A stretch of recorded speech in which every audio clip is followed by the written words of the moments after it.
Welcome to WatchMojo's series, How Pokémon Became a Global Phenomenon. From humble origins, Pokémon has evolved into the world's largest media franchise, turning pocket monsters into worldwide Pokémania. Join us as we look at how Pokémon video games, trading cards, and anime became pop culture giants.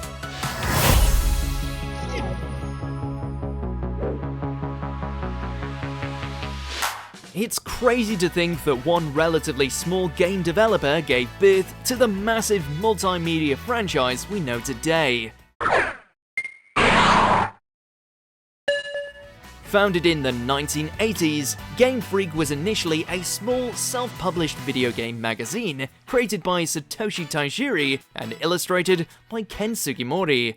The magazine found modest success, with its best-performing issue selling over 10,000 copies. But it wasn't long before Tajiri began to aim for bigger and better things. 中学生の頃、夢にまで見てた自分でインベーダーの続編作りてえなとかね、自分でゲーム作ったらどうなるんだろうなとかっていう夢をね。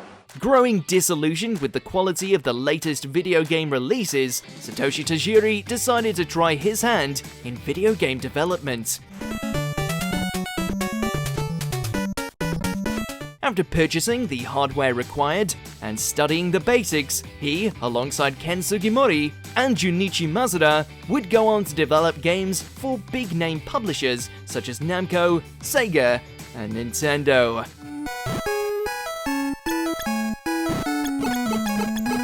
It was during the release of these games that Satoshi Tajiri would begin the initial concepts for what would eventually become Pocket Monsters. Tajiri would first conceive the idea after seeing Nintendo's Game Boy handheld system and its ability to connect to another with the Game Link cable. Harkening back to his childhood hobby of collecting bugs, Tajiri envisioned trading creatures between systems. After a successful pitch to Nintendo, Game Freak would go on to develop the game for nearly 6 whole years, something that almost bankrupted the company on many occasions. そっからこっちに送ってくるんで。こっちはそれからが大変になる。こんなに来たみたいな。Pocket Monsters Red and Green was finally released in Japan on February 28, 1996. Although it was not expected to do well, the games quickly found success due to great reviews and also the fact that there were 2 versions, which led to many consumers purchasing both of them. Although the game was advertised to contain 150 Pokémon, Tajiri secretly coded in one extra Pokémon to the game called Mew that not even Nintendo was aware of. 赤緑は結構大きなバグを残してしまって自分があれですよ。それがミュウが出ちゃうやつですね。Rumors of this secret Pokemon helped increase the overall interest in the game, and as popularity grew in Japan, the games were eventually adapted into other forms of media, such as an anime series, manga, and even a trading card game. But none of this would compare to the global phenomenon that was to come. Hey, little buddy, want a ride? Pikachu! Yeah, whatever! The Pocket Monsters franchise finally made its way to the West under the acronym of Pokémon, with the airing of the first episode of the anime series. Just a couple of weeks later, on September 28, 1998, the Pokémon Red and Blue video games released to critical acclaim, and combined with the anime series, trading card game, and an abundance of merchandise, the franchise was an instant mega hit. The game would go on to sell a combined 4 million by the end of the year in the United States, and worldwide sales reached over 31 million by the end of their run.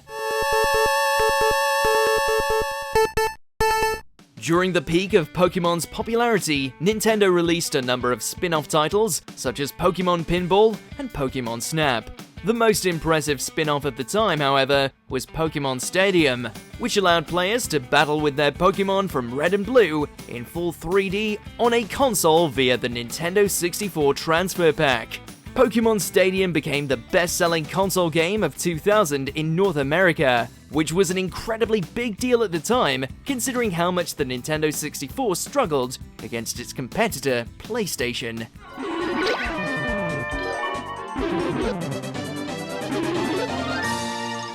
With the great success of Pokémon Red and Blue, Game Freak followed up with Pokémon Yellow Vision Special Pikachu Edition, an updated version of the original game that was heavily influenced by the anime series.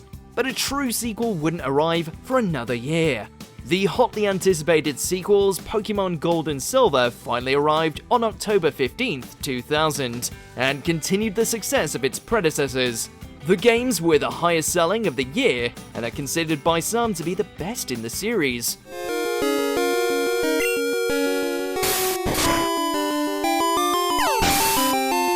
The mainline series of games continued onto Nintendo's next handheld system, the Game Boy Advance, with the release of Pokémon Ruby and Sapphire, and the remakes of the originals Fire Red and Leaf Green. The franchise cooled off a little during this generation, but soon found its footing again, with the release of Nintendo's best-selling video game console of all time, the Nintendo DS. This system became the home for multiple Pokémon games thanks to its long lifespan, with titles such as Pokémon Diamond and Pearl, and later Pokémon Black and White.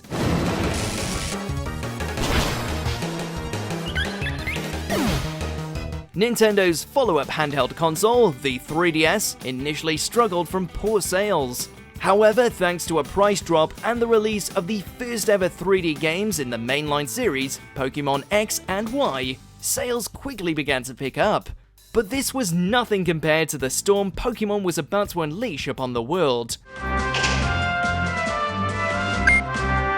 Developed by American software company Niantic, Pokémon GO was released for iOS and Android on July 6, 2016.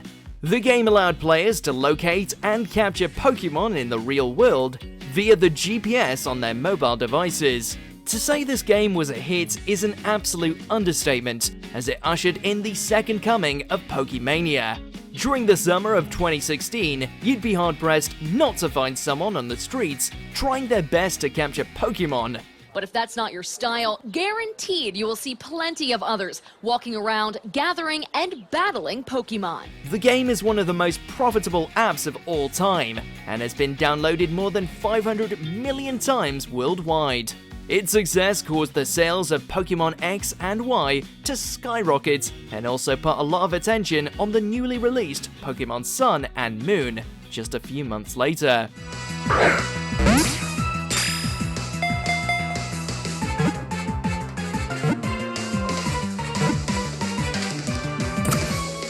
The phenomenal success of Pokémon GO was enough to influence Game Freak's next release with Pokémon Let's Go Pikachu and Let's Go Eevee, the first mainline Pokémon games released for a home console, the Nintendo Switch. Both of these games would feature some of the same mechanics and would even allow players to transfer their Pokémon from Pokémon GO. Game Freak would later return to its roots a year later on the Nintendo Switch with Pokémon Sword and Shield, which would go on to sell more than 21 million copies worldwide.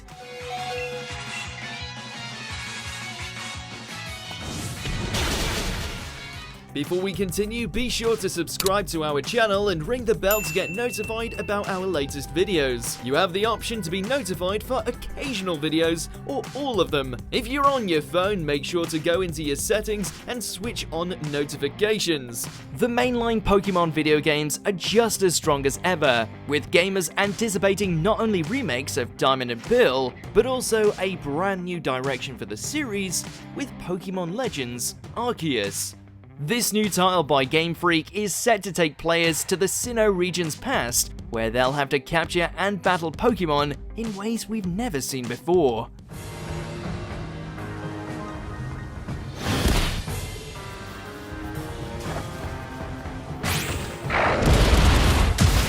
Make sure to tune in for our next episode of how Pokémon became a global phenomenon, where we'll be talking about the Pokémon trading card game.